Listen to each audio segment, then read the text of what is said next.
Eu sou Fernando Caldeira de Lacerda, sócio fundador do Arqueia Arquitetos. Oi, eu sou o Pedro, sou sócio fundador da Arqueia.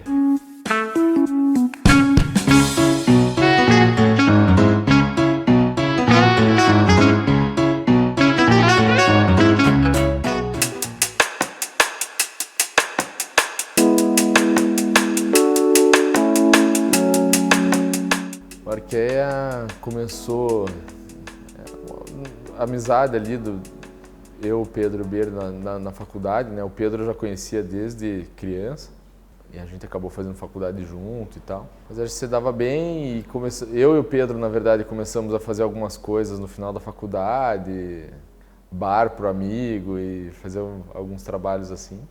Daí um concurso que era do Mercado Público de Blumenau surgiu e tal, daí a gente chamou o Beiro para fazer, daí resolvemos criar um escritório ali, né, naquela época ali, então aqui, esse concurso do Mercado Blumenau marcou ali o início, e daí a gente começou a fazer alguns projetinhos que surgindo, aí os primeiros a gente nem tirava dinheiro nenhum, né, foi daí que a gente resolveu ir para o espaço que era o espaço que a gente estava ainda começo desse ano, né, que era lá no Alto da 15, que era a casa da avó do Pedro. Na frente da casa tinha uma garagem que ela não usava e a gente foi em demolidor. Na época, fazendo os bares, a gente aprendeu que demolidor era uma coisa barata, assim, ia lá e comprava as coisas de maneira...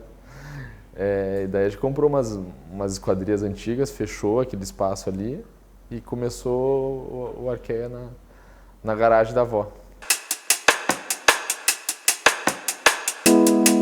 A história começa com a minha irmã casando, na verdade. Minha irmã casou, daí na época o casamento custou, aí meus pais, para serem justos, fizeram... Chegou a dar para comprar um terreno, na época era antes do boom imobiliário, estava tranquilo, só que o terreno alagava, era horrível, não sei o quê. Aí consegui vender, só que na época ainda houve uma valorização mesmo do alagado lá, né?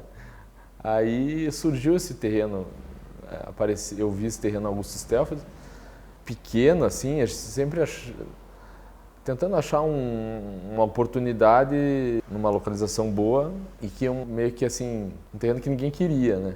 Era muito pequeno para fazer um prédio, nos R4. Meio sem saber o que fazer com o lote ali, né?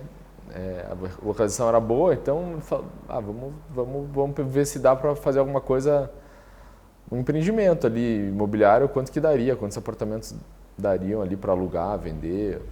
Aí a gente foi estudando, daí começou a ver algumas dificuldades até da legislação, né, de Curitiba, que tem uma questão de que 3 pavimentos não se pode estar grudado na divisa, então houve toda uma negociação com o conselho lá.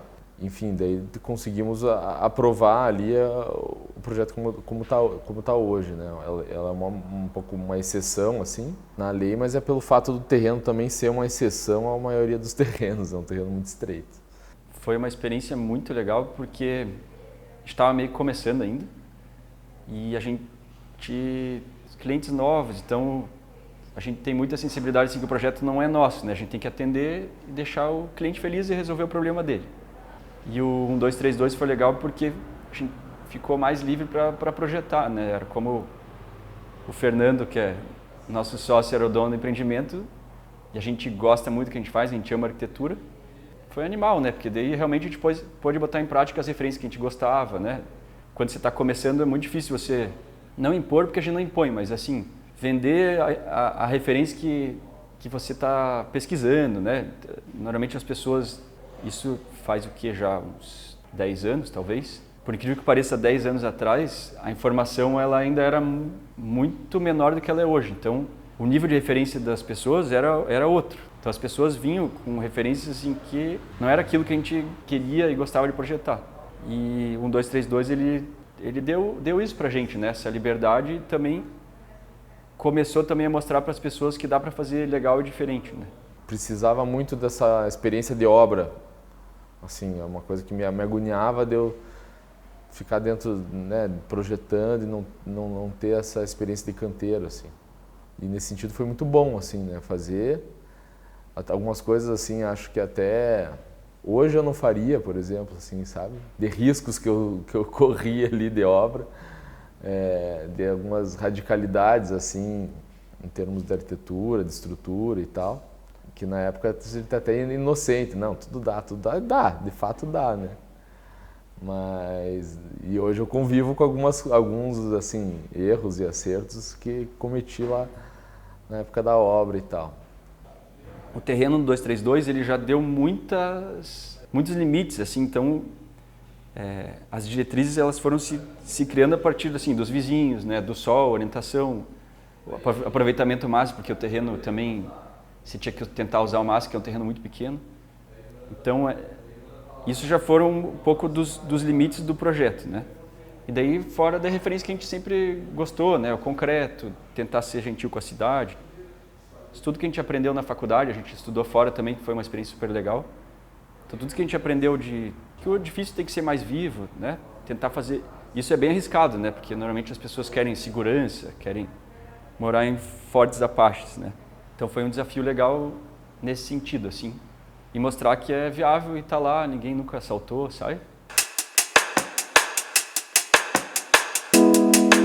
O terreno ele é estreito, né? Tem 8 metros aqui na frente e chega lá no fundo em 4, então ele ainda afina, ele já é fino, ele afina mais ainda. Ao mesmo tempo que era um desafio, ele possibilitou a gente botar a estrutura toda na divisa. Então todos os pilares e tal estão na divisa do lote. Então o que se enxerga no térreo é só a escada e de estrutura não se vê pilar nenhum, né? Então esse térreo é a primeira coisa assim decisão relevante assim do projeto, né? Então ali ficam as vagas de garagem, mas como se fosse uma praça, uma coisa contínua assim, sem muito, não tem nem as marcações das vagas, as pessoas vão parando, sabem mais ou menos onde é e isso dá uma certa continuidade assim do espaço público para o privado, cria essa integração, essa profundidade de olhar, né, para dentro e de dentro para fora. Isso é muito bom assim no sentido de construir cidade, né? Você tem uma certa segurança, porque todo mundo está se enxergando. Aí o edifício em si são mais 2 pavimentos além desse da garagem, com 2 apartamentos em cada, portanto 4 apartamentos no total. 2 são mais voltados para frente e 2 para o fundo. E o que articula esses apartamentos é esse vão central, né? Tem um átrio onde fica a escada e nesse vão as áreas de serviço se abrem ali. Foi a possibilidade que teve para ventilar também essas áreas, né? Iluminar essas áreas. E que a gente vê aqui funcionando é bacana, porque é uma área privativa, beleza? Mas você enxerga mais ou menos o teu vizinho e tal. Então, às vezes, o fato de se enxergar geram uma falta de privacidade por um lado, né? É uma experiência diferente, assim, né? Mas ao mesmo tempo gera um senso de comunidade interessante, assim, né? Essa é uma laje painel, então não tem curiosidade de entender como é que ela funciona. Ela é uma laje comum, ela vem pré-fabricada e você tem que concretar os vigotes dela em loco. Então ela precisa de pouco escoramento, para executar foi muito fácil. O acabamento já vem acabado de fábrica, né? Então facilitou bastante nesse sentido, mas ao mesmo tempo tinha uma preocupação de obra, assim, de estar exatamente no nível, que é uma laje muito grande, um vão relativamente grande, para fazer sem a viga de borda, que seria aquelas vigas que ficam na fachada mesmo, tanto da frente como do fundo, que faz com que a esquadria chegue lá até o teto e boa, não tem viga assim, né? Então a viga de borda tem no resto, bem no núcleo para estruturar e travar bem o prédio, e lá nas bordas a gente queria que a esquadria realmente fosse piso ao teto, sem nenhuma interrupção, e isso dá essa continuidade do espaço interno para o externo também, que é interessante. Aí na sequência assim, teve os ganhos assim, para o escritório mesmo, né? Que foi um projeto que teve uma divulgação legal, assim, né? Foi capa da revista U na época, saiu em vários lugares, assim, foi publicado em vários veículos, né? Então tornou o escritório um pouco mais conhecido já. E mostrou, acho, na época, assim, um pouco dessa radicalidade de voltar a usar um pouco da estrutura como plástica, materiais, né? Uma simplicidade assim, um pouco radical que não se via fazia tempo na cidade mesmo, né? E isso chamou atenção, assim, eu acho que fez com que alguns empreendedores se encorajassem assim, a fazer, a nos procurar. Eu acho que na sequência o empreendimento que puxou mais arquitetura, assim, de qualidade, foi o Ícaro, que foi um empreendimento que a gente participou desde o início. O 1232 contribuiu, assim, para a visibilidade do escritório, né, bastante. Aí na sequência daí vem o desenho, tá vindo o jardim aí ficando pronto, estamos fazendo alguns outros prédios aí agora cada vez mais altos, né?